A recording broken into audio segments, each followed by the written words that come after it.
So the so UPSC infinity program మనకు live plus recorded ఉంటుంది. GS prelims plus mains, NCERT foundation current affairs CSAT prelims test series and mains answer writing అనేది చూస్తాం. So fees 60,000 and EMI 5,000 per month. Life time validity అనేది వస్తుంది. మీకు ఏ doubt ఉన్నా సరే మీరు ఈ నెంబర్కి కాల్ చేయగలరు. అండ్ అలానే ఒకవేళ మీరు ఆఫ్లైన్ ప్రిపేర్ అవ్వాలి అనుకుంటే ఫస్ట్ మే నుంచి కొత్త బ్యాచ్ అనేది స్టార్ట్ అవుతుంది. సో మీకు లైఫ్ టైం వ్యాలిడిటీ అనేది ఉంటుంది. మీకు air condition class room, reading room, library, computer labs అనేవి వస్తాయి. అండ్ మీకు ఒకవేళ అడ్రస్ గురించి కానీ డెమో గురించి ఏం కావాలనుకున్నా ఈ నెంబర్కి కాల్ చేయగలరు.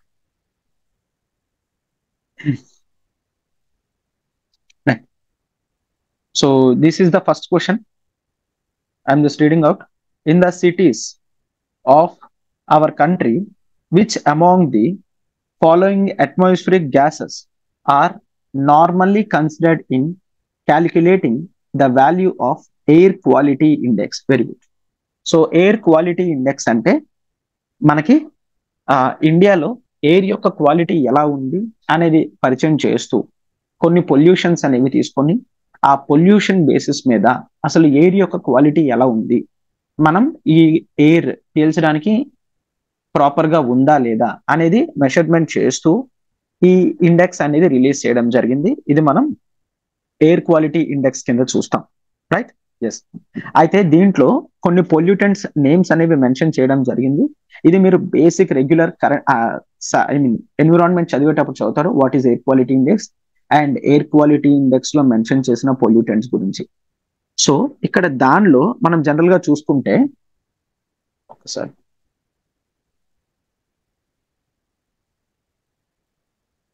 Carbon dioxide, carbon monoxide, nitrogen dioxide, sulphur dioxide and methane లాంటివి చూస్తే ఒక్కసారి ఇక్కడ సింప్లీ మీరు పెట్టచ్చు, మనం కార్బన్ డైఆక్సైడ్ అనేది ఎయిర్ క్వాలిటీ ఇండెక్స్ లో పొల్యూటెంట్ కింద చూడము. కార్బన్ మోనాక్సైడ్ చూస్తాం తప్ప కార్బన్ డైఆక్సైడ్ అనేది పొల్యూటెంట్ కింద చూడము. ఓకే, కార్బన్ డైఆక్సైడ్ అనేది it's a global warming gas. అది పొల్యూటెంట్ కింద మనం చూడము, అది పొల్యూటెంట్ కాదు. ఓకేనా, రైట్? సో అందుకే కార్బన్ డైఆక్సైడ్ అనేది ఉండదు. కార్బన్ డైఆక్సైడ్ గనక తీసేస్తే మీకు ఆన్సర్ అనేది వచ్చేస్తుంది. Very simple, 2, 3, 4. Yes, air quality index లో కార్బన్ మోనాక్సైడ్ అనేది ఉంటుంది, నైట్రోజన్ డైఆక్సైడ్ అనేది ఉంటుంది, సల్ఫర్ డైఆక్సైడ్ అనేది ఉంటుంది, మీథేన్ అనేది కూడా మనం అసలు చూడం, రైట్? అండ్ ఇంకా వీటితో పాటు ఏముంటాయంటే we also see the PM 2.5 particulate matter 2.5 అంటే 2.5 మైక్రోమీటర్స్ అని. అండ్ PM పార్టిక్యులేట్ మ్యాటర్ 10 అంటే 10 మైక్రోమీటర్స్ అని, రైట్? క్లియర్? అండ్ అలానే PB ప్లంబం అనేది చూస్తాము. అండ్ నెక్స్ట్ O3 ఓజోన్ ఏదైనా ఉందేంటో చూస్తాము. క్లియర్? సో ఇట్లా మనం వీటి అన్నిటి యొక్క మెషర్మెంట్స్ తో అసలు పొల్యూషన్ ఎంత ఉంది అనేది చెక్ చేస్తాం. సో దాంట్లో మనకి కార్బన్ డైఆక్సైడ్ అనేది లేదు, గుర్తుంచుకోండి. కార్బన్ డైఆక్సైడ్ దగ్గర కన్ఫ్యూజ్ అవుతాం. కార్బన్ డైఆక్సైడ్ అనేది ఒక పొల్యూటెంట్ కింద మనం కన్సిడర్ చేస్తాం, బట్ నో, కార్బన్ డైఆక్సైడ్ అనేది ఒక పొల్యూటెంట్ కాదు. ఏంటది? It's a global warming potential gas, అంతే, రైట్? So answer is 2, 3, 4. ఇది సింపుల్ క్వశ్చన్. సో మీ బేసిక్ ఎన్విరాన్మెంట్ నాలెడ్జ్ తో ఈవెన్ ఎన్సీఆర్టీలో చదివినా మీకు ఇక్కడ ఉంటుంది, మీరు దీన్ని ఈజీగానే సాల్వ్ చేయగలరు, right? Yes, very good Kumar. And next, in which of the following regions of India are you most likely to come across the Great Indian Hornbill in natural habitat? So చూస్తే 2016 లోని, 2017 లోని, 2018 లో మన కంటిన్యూస్ గా వాటి యొక్క natural habitats గురించి అడుగుతున్నారు, ఇప్పటికీ కూడా అడుగుతున్నారు. ఎస్. సో ఏవైతే కొన్ని మోస్ట్ ఇంపార్టెంట్ యానిమల్స్ అనేవి మనం చూస్తామో అవి ఒకటి కరెంట్ అఫైర్స్ లో ఉన్నా ఆ బేసిక్ ఎన్విరాన్మెంట్ బుక్ లో ఉన్నా సరే అవి ఎప్పుడైనా చూస్తున్నప్పుడు మీరు yes Kumar, good, very good, వాటి యొక్క న్యాచురల్ హ్యాబిటాట్ అనేది తెలుసుకోవడం important.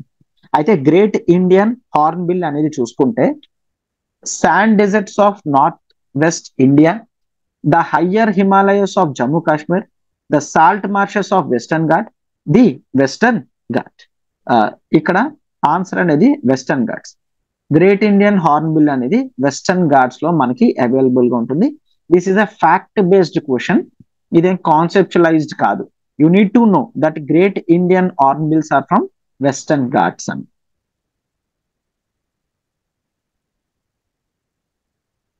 Right. And next the third question, what is are the unique about the Kharai camel white? Sir Kharai camel గురించి, క్యామిల్స్ లో ఎన్ని వెరైటీస్ ఉన్నాయి అవన్నీ మేము నేర్చుకోవాలా ఏంటి? అయితే ఒక్కసారి ఆ టైంలో ఇది కరెంట్ అఫైర్స్ లో ఉంది, బట్ ఐ డోంట్ సే ప్రతి ఒక్కరు దాన్ని చదువుతారని నేను చెప్పలేను. ఆ టైంలో అయితే కరెంట్ అఫైర్స్ లో ఉంది, బట్ అంత ఓపెన్ గా అంత ప్రామినెంట్ గా ఏం లేదు. బట్ ఫైన్, కరాయ్ క్యామిల్ గురించి అప్పుడు రావడం జరిగింది. ఏ బ్రీడ్ ఫౌండ్ ఇన్ ఇండియా అంటే క్యామిల్స్ లో ఒక బ్రీడ్ కరాయ్ క్యామిల్. ఆ కరాయ్ క్యామిల్ గురించి మనం ఇండియాలో చూస్తాం అనమాట. రైట్. అయితే ఆప్షన్స్ చూసి మనం దీన్ని ఎలిమినేట్ చేయగలమా ఆర్ వదిలేయాలా అనేది చూద్దాం. First option, it is capable of swimming up to 3 kilometres in sea water. అయితే క్యామిల్స్ స్విమ్ చేయగలవా? క్యామిల్ స్విమ్ చేయగలవా? Yes Kumar, good. Camel swim చేయగలవా?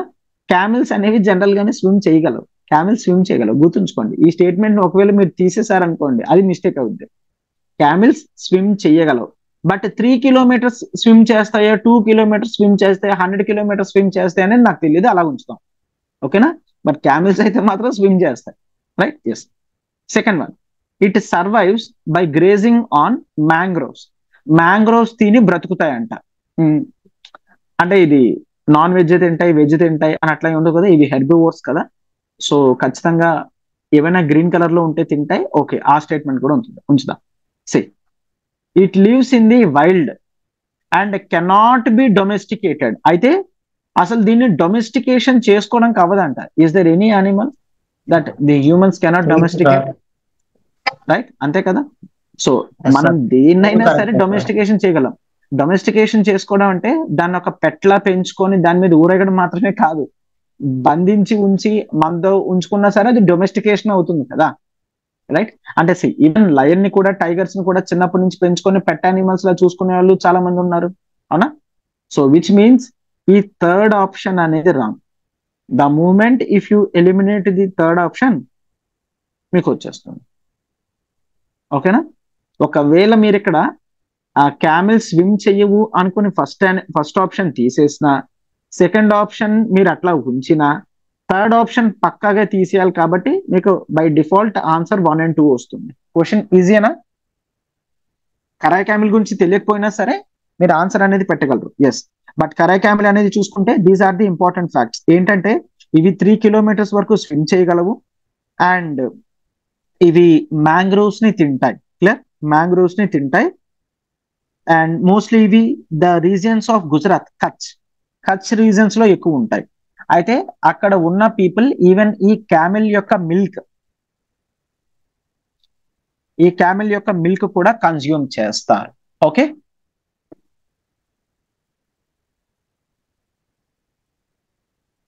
Right. Right.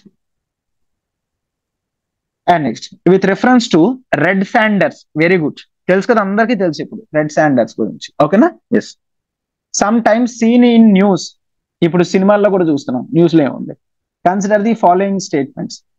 It is a tree species found in part of South India. కరెక్టేనా? This can we take as true? తెలుసు మనకి ఇది only South ఇండియాలోనే ఉంటుందని, అవునా? Right. Right. It is one of the most important trees in the tropical rainforest areas of South India. This statement true or false? See, okay, right, good. So that is fine. So what does that mean? Right, very good.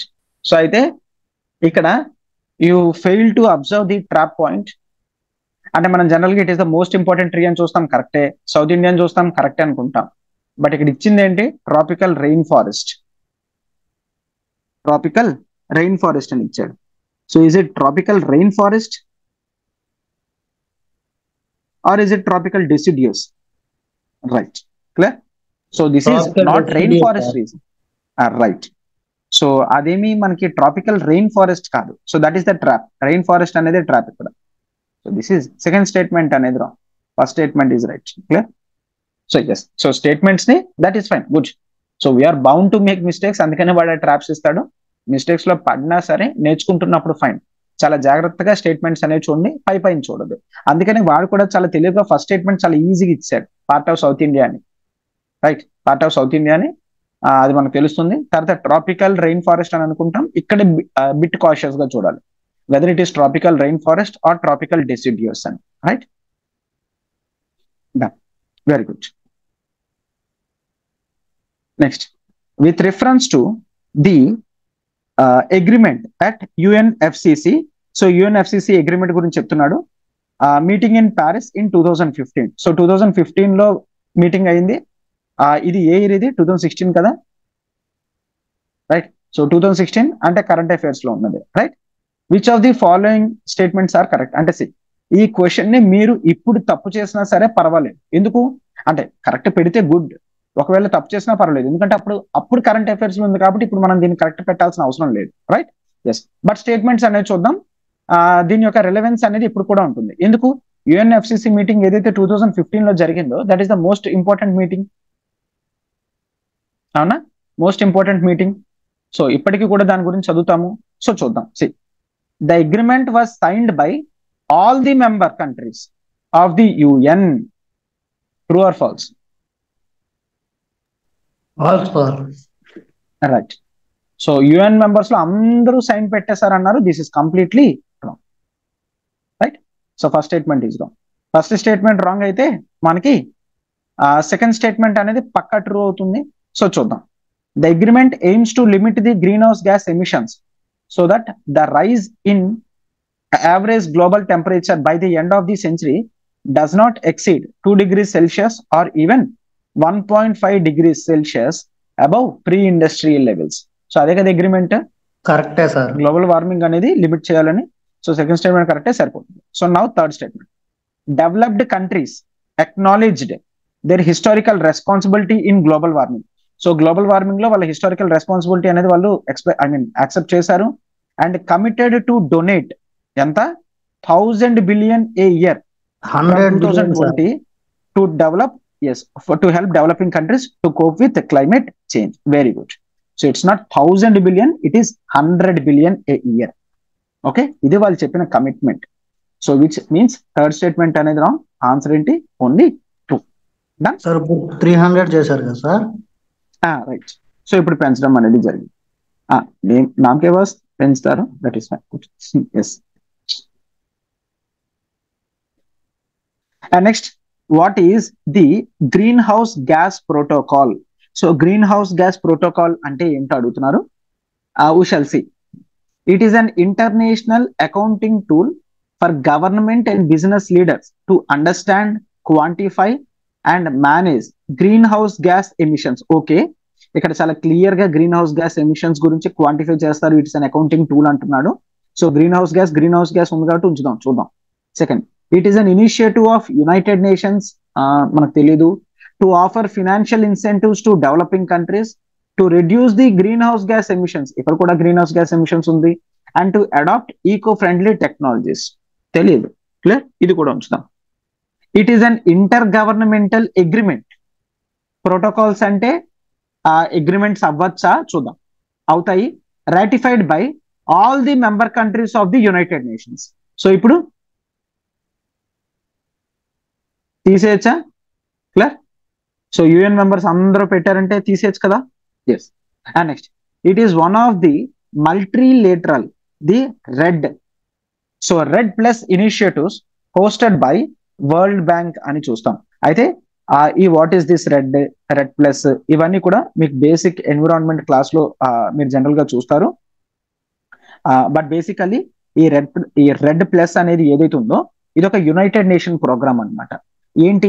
ఆ deforestation అనేది ఏదైతే పెరుగుతుందో ఆ deforestation ని తగ్గించాలి, developing countries లో deforestation అనేది తగ్గించాలి, right.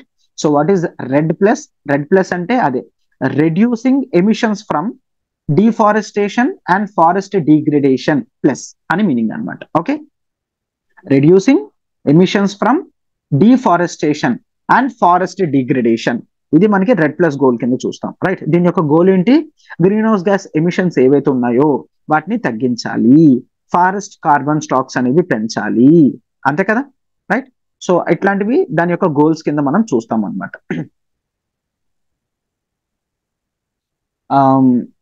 It is one of the multilateral red plus initiatives hosted by the world bank అని అంటున్నాడు. అయితే రెడ్ ప్లస్ అనేది ఎవరిదని చెప్పాను? It is about the UN అని చెప్పాను.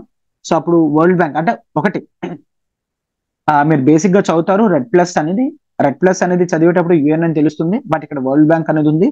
సో దాంతో మనం ఈ సెకండ్ ఆప్షన్ కూడా ఎలిమినేట్ చేయగలం, అంటే ఈ డి ఆప్షన్ కూడా ఎలిమినేట్ చేయగలం. సో 2 ఆప్షన్స్ మనం ఎలిమినేట్ చేసాం. మనకి ఏ అండ్ బి 2 ఉన్నాయి. Now we can take risk తీసుకోగలం కదా, రైట్. ఎస్. అయితే ఇక్కడ రిస్క్ తీసుకొని ఆన్సర్ పెట్టాలి. మీరు ఆన్సర్ పెడితే మీకు కేవలం 50% ఛాన్స్ మాత్రమే ఉంటుంది కరెక్ట్ అవుతుందో రాంగ్ అవుతుందని. గ్రీన్ హౌస్ గ్యాస్ ప్రోటోకాల్ ఏంటి అంటే it is an international accounting tool for government and business leaders. దేని గురించి? To understand, quantify and manage green house gas emissions. First statement is right. First statement is right.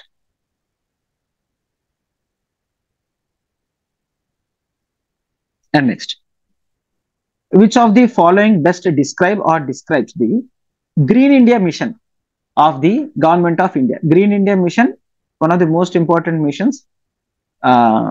ఇది కూడా basic environment topic. మీరు standard books ఏవి environment చదివినా సరే ఈ green India machine కానీ ఇట్లాంటివన్నీ కూడా వస్తాయి. పేర్లోనే ఉంది గ్రీన్ ఇండియా అంటే ఏంటి? ఇండియాని గ్రీన్ చేయాలి అంటే ఎట్లా చేస్తారు? ఫారెస్ట్ అనేవి నాటాలి, ఓకేనా. సో గ్రీన్ ఇండియా మిషన్ అది గుర్తుంచుకోండి. సో అది మీకు ఎట్లాగా అంటే నేను చూస్తేనే తెలుస్తుంది కాబట్టి వెదర్ ఇది మనకి హెల్ప్ చేస్తుందా లేదో మనం చూద్దాం. Incorporating environmental benefits and cost into union and state budgets, thereby implementing green accounting. Green India mission అంటే చెట్లు నాటాలి, వీడేంటి గ్రీన్ బడ్జెట్స్, గ్రీన్ అకౌంటింగ్ అంతా చెప్తున్నాడు. ఓకే, కొంచెం చూద్దాం. Clear. Next, launching the second green revolution. Green India afforestation గురించి తప్ప అగ్రికల్చరల్ ల్యాండ్స్ గురించి కాదు. Green revolution to enhance the agricultural output so as to ensure the food security. Very good. Food security to one and all in the future. So ఇటువంటి statement ని ఉంచాలా తీసేయాలా?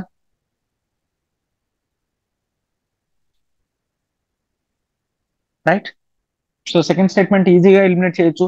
Second statement ని eliminate చేస్తే now మనకి 2 options ఉన్నట్టు, then it's your risk. 50% తో మనం answer అనేది పెట్టగలం. బట్ ఇప్పటికీ కూడా కొంతవరకు లాజికల్ గా వస్తుంది అంటే చూద్దాం. చూడండి, restoring and enhancing forest cover. Very good.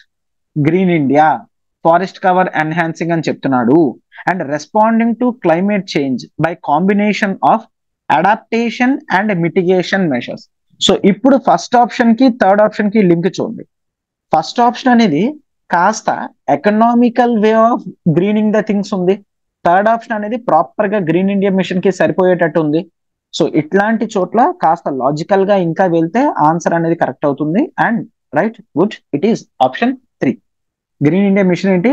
Restoring and enhancing ఏంటి? Forest cover.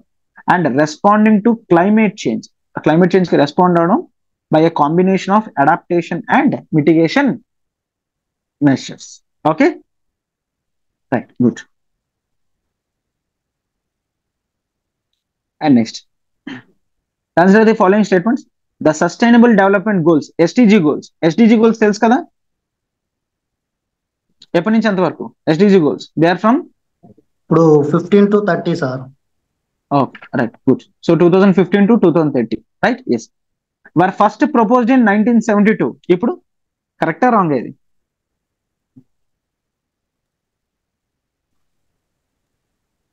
By a global think tank called the Club of Rome. Very good. See, 2015 to 2030 అంటే 2015 to 2030 అంటే 1972 లో ఎందుకు ఇస్తారు? Are you getting? So 2015 to 2030 అంటే 1972 లో ఎందుకు propose చేస్తారు? Wrong, right? సో ఆ బేసిస్ మీద మనం ఇది చాలా క్లియర్ గా ఎలిమినేట్ చేయొచ్చు. Very good. Yes. So first statement అనేది ఎలిమినేట్ చేస్తే మనకి 2 పోతున్నాయి. Then 50% chance we can take. Clear? Sustainable development goals have to be achieved by 2030. We know. సరిపోతుందా? Easy question, right? Yes, కొంత sir. లాజికల్ తెలితే easy question, right? Yes, option B. And next, the term intended nationally determined contributions, INDCs అని అంటాం. Intended nationally determined contributions అంటే global లెవెల్లో, ఇది కూడా basic environment topic. Global లెవెల్లో పొల్యూషన్స్ పెరిగిన తర్వాత ప్రతి కంట్రీ కూడా తన యొక్క ఎకనామికల్ స్టేటస్ బట్టి ఎంతవరకు తను గ్లోబల్ వార్మింగ్ ని తగ్గిస్తుంది, గ్లోబల్ టెంపరేచర్స్ అనేవి తగ్గే విధంగా తను ఎంతవరకు చేయగలుగుతుంది అని వాళ్ళు కంట్రిబ్యూషన్స్ అనేవి ఇండివిజువల్ గానే ఇచ్చుకునేవారు. ఎందుకంటే ఫోర్స్ఫుల్ గా చేసి, ఫర్ ఎగ్జాంపుల్ అమెరికా మీద నువ్వు ప్రెజర్ చేయగలవు, ఎందుకంటే అమెరికా రిచ్ కంట్రీ కాబట్టి కాస్త డబ్బులు ఖర్చు పెట్టి టెక్నాలజీ అనేది తీసుకొని వచ్చి ఎన్విరాన్మెంట్ పొల్యూషన్ అనేది ఆపించగలరు. అట్లా ప్రెషర్ అనేది ఇండియా మీద పెట్టలేము, చైనా మీద పెట్టలేము, అవునా? ఇండోనేషియా మీద పెట్టలేము. సో ఎవరైతే డెవలపింగ్ కంట్రీస్ కింద ఉంటున్నారో వాళ్ళ మీద పెట్టలేము. సో అందుకనే ప్రతి కంట్రీని కూడా ఎంకరేజ్ చేసే విధంగా, సరే పొల్యూషన్ తగ్గించాలి, మీ వరకు మీరు ఏం చేస్తారో మీరు చెప్పండి అని చెప్పి ఏదైతే తీసుకుంటారో దాన్నే INDCs అని అంటాం. ఓకేనా? సో ఈ INDCs is sometimes seen in news. ఇది బేసిక్ కాన్సెప్టే, సో అందుకే చెప్పాను. It pledges made by the European countries to rehabilitate refugees from the war affected middle east. దీనికి దానికి అసలు ఏదైనా సంబంధం ఉంది అసలు, right? And next, it's a plan of action outlined by the countries of the world to combat climate change. సరిపోతుంది? Right. Next, it's a capital contributed by the member countries in the establishment of Asian Infrastructure Investment Bank. Asian Infrastructure Bank adanta, right? This is wrong. And next, it's a plan of action outlined by the countries of the world regarding sustainable development goals. Thanks, sir. Correct. Clear? So this is wrong. Answer ఏంటి? Direct B. Answer B. Questions ఈజీగా ఉన్నాయా?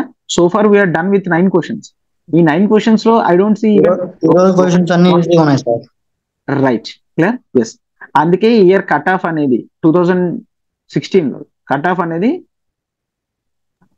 Sir environment ఈజీగా ఇచ్చారంటే మిగతా సబ్జెక్టులు కూడా ఈజీగా ఇచ్చుంటారు sir. Right. Environment ఈజీగా ఉందంటే మిగిలిన సబ్జెక్టులు కూడా ఈజీగానే ఉంటాయి. ఆ ఇయర్ కట్ ఆఫ్ 120 ఉంది. ఈ 9 క్వశ్చన్స్ రైట్ అవుతున్నాయి కదా, మీరేం కష్టపడక్కర్లేదు. బేసిక్ గా ఎన్విరాన్మెంట్ బుక్ చూస్తే 120 మీకు ఈ 9 క్వశ్చన్స్ కూడా కరెక్ట్ అయిపోతున్నాయి, రైట్? అంటే వాటి గురించి మీకు పూర్తి నాలెడ్జ్ అవసరం లేదు. అంటే లెట్స్ టేక్ ఈవెన్ 9 క్వశ్చన్స్ కాదు, లెట్స్ టేక్ 7 క్వశ్చన్స్ అయినా 14 మార్క్స్ అంటే తక్కువేం కాదు కదా. 9 క్వశ్చన్స్ కి 14 మార్క్స్ అంటే,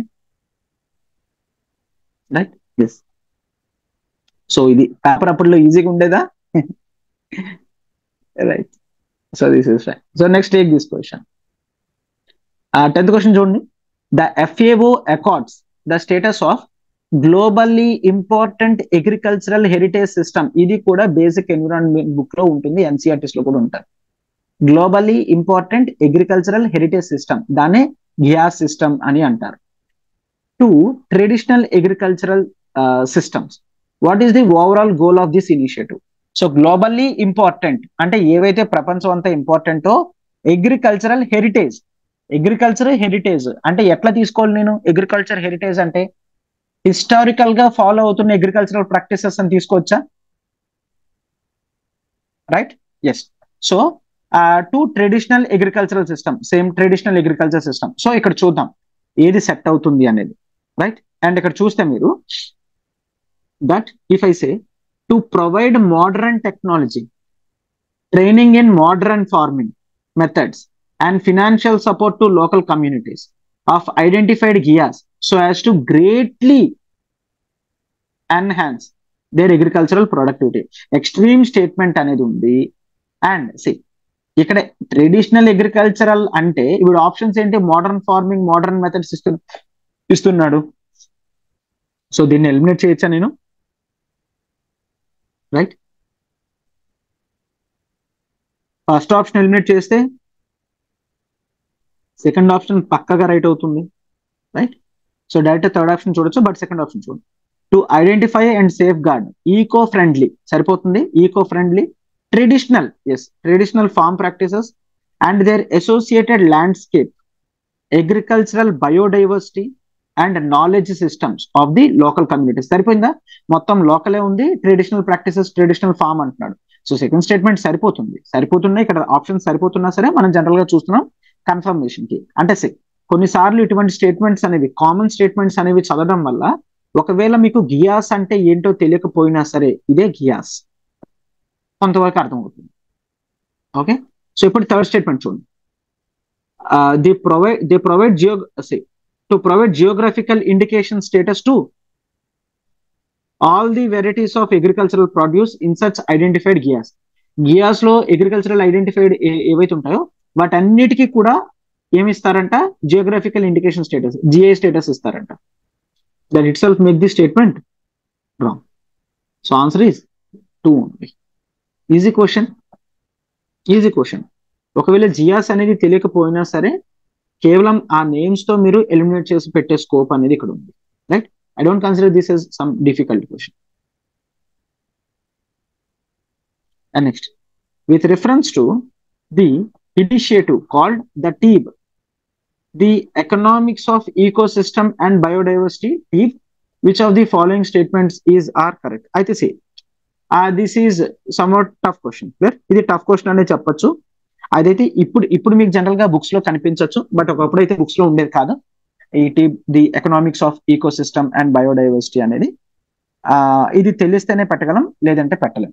ఎందుకంటే it is an initiative hosted by UNEP, IMF and world economic forum. అయితే ఇక్కడ మనం కొంత చేయొచ్చు.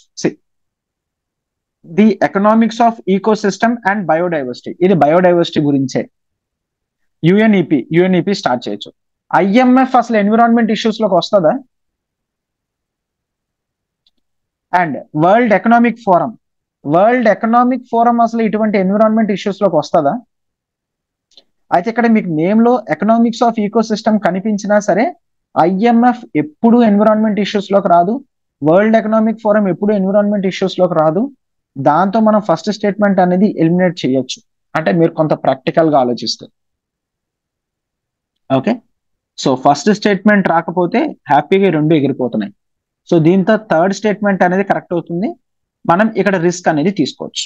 క్లియర్, అంటే కంప్లీట్ గా ఈ క్వశ్చన్ వదిలేసే బదులు రిస్క్ తీసుకోవచ్చు. 2 ఆప్షన్స్ ఉన్నాయి కాబట్టి. It is a global initiative. Second statement చూడండి. It is a global initiative that focuses on drawing attention to the economic benefits of biodiversity. So economic benefits of biodiversity అనేది చెప్తున్నాడు. Economic benefits of biodiversity, the economics of ecosystem సరిపోతుందా? And biodiversity కొంతవరకు సరిపోతుంది. Right, third statement ఎట్లానే రైటే.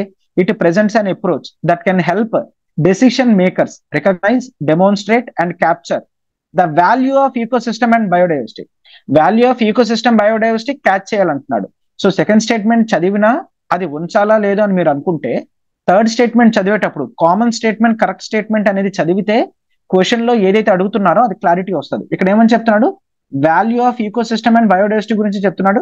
ఇక్కడ కూడా economic benefits of biodiversity అంటున్నాడు. సో ఆన్ దట్ నోట్ ఇక్కడ కొంతవరకు లాజికల్ గా వెళ్తే 2, 3 అనే మనం పెట్టాలి. And this is the answer. Clear, అంటే నేనేం సెట్ చేయట్లేదు, ఇన్ జనరల్ గా చెప్తున్నాను. ఓకే, ఒకవేళ ఈ క్వశ్చన్ మీరు అటెంప్ట్ చేయాలి అనుకుంటే క్వశ్చన్ స్టేట్మెంట్, ఫస్ట్ స్టేట్మెంట్ చదివితే ఎలిమినేట్ చేస్తే then you can take risk తీసుకొని చదివితే మీరు ఆన్సర్ అనేది పెట్టచ్చు. Right, good. And next, which of the following statements are correct?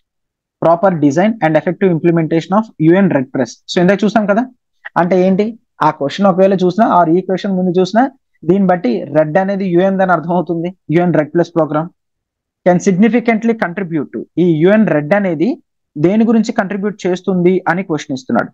That is the protection of biodiversity.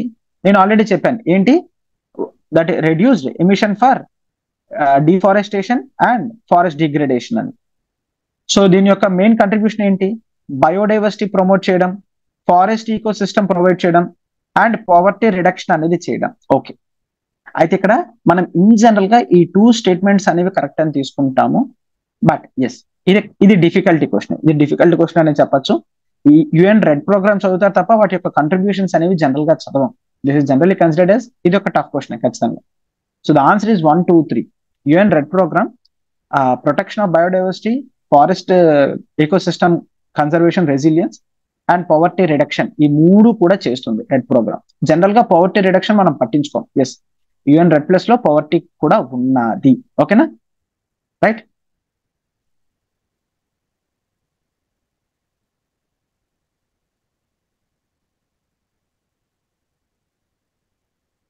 Done. And 13th question. See, what are the importance or importances of the United Convention to combat desertification? అంటే UN convention to combat desertification అంటే UN CCD. Clear, UN CCD programme important programme. So see, ఈ desertification programme ఏదైతే ఉందో ఇది Rio Earth Summit లోనే establish చేయడం జరిగింది 1992. Clear, environment చదివేటప్పుడు చదువుతారు రియో ఎర్త్ సమ్మిట్ 1992. సో ఆ టైంలోనే యుఎన్ సిసిడి ప్రోగ్రామ్ అనేది తీసుకొచ్చారు. అయితే సి, ఒకవేళ ఇది తెలియకపోయినప్పటికీ కూడా టు కాంబాట్ డెసర్టిఫికేషన్ కి అగేన్స్ట్ గా ఫైట్ చేస్తుంది ఈ యుఎన్సిసిడి అని అర్థమవుతుంది కదా. సో దాంతో చూడండి, it aims to promote effective action through innovative national programmes and support to international partnerships. So national programmes తోని సపోర్ట్ టు ఇంటర్నేషనల్ తోని ఇది ఎఫెక్టివ్ ఇన్నోవేటివ్ నేషనల్ ప్రోగ్రామ్స్ అనేది తీసుకొస్తుంది అని చెప్తున్నారు. సో దీన్ని ఉంచచ్చు కదా, ఎలిమినేట్ చేయాల్సిన అవసరం లేదు. అట్లనే let's take second one. It has a special or particular focus on South Asia and North Africa regions, and its secretariat facilitates the allocation of major portion of financial resources to these regions. Major portion anta kevalam South Asia and North Africa ki istaranta. Desertification North Africa lo undi, okay. South Asia lo desertification ekkada undi avana? So South Asia lo మనం డెసర్టిఫికేషన్ అనేది చూడం. So south Asia డెసర్టిఫికేషన్ లోకి రాదు అని అర్థమైతే then second statement అనేది eliminate చేయొచ్చు. Of course ఈ సెకండ్ స్టేట్మెంట్ ని ఎలిమినేట్ చేయాలంటే మీకు చాలా నాలెడ్జ్ అనేది ఉండాలి. దాన్ని నేను యాక్సెప్ట్ చేస్తాను. అంటే మీరు అది చదువుతారు, చదివితేనే మీరు దీన్ని ఎలిమినేట్ చేయగలరు. క్లియర్. సో దాంతో సెకండ్ స్టేట్మెంట్ అనేది తీస్తే మనకి 2 ఆప్షన్స్ పోతున్నాయి. నెక్స్ట్ ఇక్కడ 2 ఆప్షన్స్ మిగులుతున్నాయి. ఈ 2 ఆప్షన్స్ లో క్లియర్ గా ఫస్ట్ ఆప్షన్ సరిపోతుంది and first option is right అని మనకు అర్థమవుతుంది. దట్ ఈస్ యుఎన్సిసిడి అని అర్థమవుతుంది. ఇప్పుడు చూడండి, it is committed to bottom up approach. Yes, bottom up approach తీసుకొస్తారు. ఎప్పుడైనా ఎన్విరాన్మెంట్ లో డ్యామేజ్ జరిగితే దాన్ని రెక్టిఫై చేసేటప్పుడు బాటమ్ అప్ అప్రోచెస్ తీసుకొస్తారు. Encouraging the participation of the local people in combating the desertification. So ఈ డెసర్టిఫికేషన్ కాంబాట్ చేయడానికి local people యొక్క సపోర్ట్ తీసుకుంటారు. ఎస్, తీసుకుంటారు. సో ఇక్కడ చాలా క్లియర్ గా ఆన్సర్ అనేది 1 and 3, ప్రొవైడెడ్ సెకండ్ స్టేట్మెంట్ అనేది చాలా జాగ్రత్తగా మీరు ఎలిమినేట్ చేస్తారు. Right.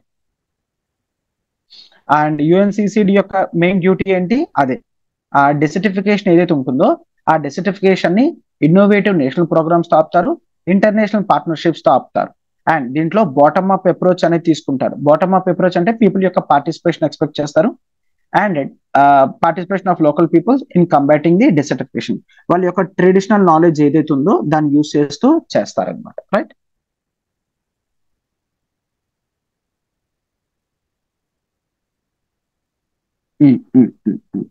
Good. Yes. And next, consider the following pairs. Terms sometimes seen in the news, their origin. Right. The Annex 1 countries, Cartagena protocol అంటున్నాడు.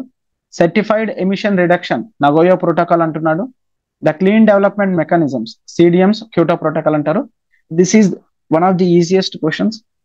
బేసిక్ గా environment book లో మీరు చదువుతారు, ఇది ఎన్విరాన్మెంట్ క్లాసెస్ లో కూడా డిస్కస్ చేస్తారు. సో Annex 1 కంట్రీస్ కానీ, ద సర్టిఫైడ్ ఎమిషన్ రిడక్షన్స్ కానీ, ఈవెన్ క్లీన్ డెవలప్మెంట్ మెకానిజమ్స్ కానీ, ఈ 3 కూడా కేవలం ఇక్కడ క్యోటో ప్రోటోకాల్ కి సంబంధించినవే. కార్టిజినా కానీ నగోయా కానీ రావు. కార్టిజినా నగోయాకి ఎటువంటి డిఫరెన్సెస్ Annex 1 కంట్రీస్ అని, Annex A కంట్రీస్ అని ఎక్కడ కూడా తీసుకొని రాలేదు. So 1, 2 are wrong. Clear. 1, 2 wrong అయితే మనకి we're left with option 3. This is the basic question. Right. మీకు యాజ్ ఆఫ్ నో ఒకవేళ ఎన్విరాన్మెంట్ కంప్లీట్ అవ్వకపోతే కష్టంగా ఉంటుంది, కానీ ఎన్విరాన్మెంట్ కంప్లీట్ అయితే దిస్ ఈస్ బేసిక్ క్వశ్చన్. వీటి గురించి మీరు తెలుసుకోవాలి. NX1 countries, certified emission reductions, clean development mechanisms, ఇవన్నీ కొద్ది పెద్ద పెద్ద కాన్సెప్ట్స్ అవి. అన్నిటితో లింక్స్ తో ఎస్టాబ్లిష్ చేస్తూ మీకు ఎన్విరాన్మెంట్ క్లాసెస్ లోనే డిస్కస్ చేయడం అనేది జరుగుతుంది.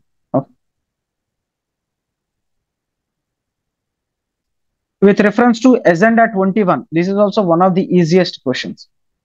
With reference to Agenda 21, sometimes seen in news, consider the following statements. It is a global action plan for sustainable development అని చెప్తున్నారు. It originated in the World Summit on Sustainable Development held in Johannesburg in 2002. This is wrong. గుర్తుంచుకోండి, Agenda 21 మనకి the Rio Earth Summit, Rio Earth Summit 1992లో జరిగింది. దాంట్లో జరిగినప్పుడు మనం the UNFCCC తీసుకొస్తాము అండ్ యుఎన్సిసిడి కాంబాట్ డిసర్టిఫికేషన్ ఇందాక చూసాం కదా అది. అండ్ వాటితో పాటు ఎజెండా 21 కూడా తీసుకొస్తాం. ఎజెండా 21 కూడా అప్పుడే తీసుకొచ్చాము. సో అందుకే సెకండ్ స్టేట్మెంట్ అనేది రాంగ్. ఇక్కడ 2002 వస్తున్నాడు. It is 1992 Rio. Rio means Rio de Janeiro. It is in Mexico. Mexico ఎక్కడ ఉంది? It's in Argentina, right? Yes. First one, it's a global action for sustainable development. Yes, agenda 21 అంటేనే sustainable development. ఆ 21 ఏంటి? Goals sir. Agenda 21, it is for 21st century. Okay, that 21 is for 21st century. Agenda 21, it is for the sustainable development. Yakada? That is in Rio de Janeiro. And Rio de Janeiro, it is in Brazil. Clear? It's in Brazil. Done. Good. So hope this is clear.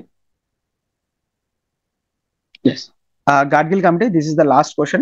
Gadgil committee report and Kasturi Rangan committee report and Kasturi Rangan committee report. Kasturi Rangan committee report, ఈ రెండు reports కూడా 2015-16 లో current affairs లో ఉన్నాయి. Yes very good. ఇప్పటికి కూడా చదువుతారు and అప్పుడు కూడా కరెంట్ అఫైర్స్ లో ఉన్నాయి. కాన్స్టిట్యూషనల్ రిఫార్మ్స్ కాదు, గంగా యాక్షన్ ప్లాన్ కాదు, లింకింగ్ ఆఫ్ రివర్స్ కాదు, it is protection of Western Ghats.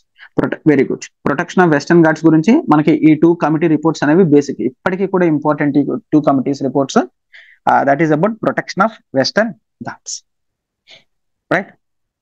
So ఆ టైంలోనే ఇఫ్ ఐఎమ్ నాట్ రాంగ్ కేరళలో చాలా వరదలు అనేవి వచ్చాయి. అప్పుడు వెస్టర్న్ ఘాట్స్ ప్రొటెక్షన్ గురించి చాలా కరెంట్ అఫైర్స్ లో న్యూస్ లో ఉంది. ఆ వెస్టర్న్ ఘాట్స్ ప్రొటెక్షన్ చెప్తున్నప్పుడు చాలా మంది గాడ్గిల్ రిపోర్ట్ ని, కస్తూరి రంగన్ కమిటీని కోట్ చేయడం జరిగింది న్యూస్ పేపర్స్ లో. సో అది కరెంట్ అఫైర్స్ లో ఉంది, ఇది మనకు తెలుస్తుంది. Protection of Western Ghats. So out of 16 questions, I think 12 questions అనేవి most easy. 12 questions easy, right?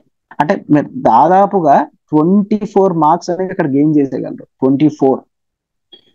కొన్ని క్వశ్చన్స్ వదిలేసిన 12 పెట్టినా 24 ఆర్ అట్లీస్ట్ 20+ అనేది ఈ 16 క్వశ్చన్స్ నుంచి మీరు సంపాదించగలరు. 16 క్వశ్చన్స్ లో 20+. సో అందుకని అప్పుడు కట్ ఆఫ్ అనేది 120కి వెళ్ళింది ఓసీకి, right? Done. Right. Good. So on that note, we shall meet. This is for last. This is the last question. This is the last question, and we have the optional infinity. We provide live plus recorded class, PSR, PubAd, Sociology, Anthropology and Telugu Literature. ఈ fees అనేది 30,000 ఉంటుంది. ఈజీఎంఐ 5,000 per month అనేది మీకు ఉంది. Life time validity ఉంటుంది classes అనేవి. You can ask for demo కావాలనుకున్నా సరే డెమో క్లాసెస్ అనేవి మీరు చూసి జాయిన్ అవ్వచ్చు. అండ్ మీకు ఏ డౌట్ ఉన్నా సరే ఈ నెంబర్ కాల్ చేయండి, right? So we're done with the 2016 and in next class we're into 2015. Next class లో 2015 చూద్దాం, రైట్?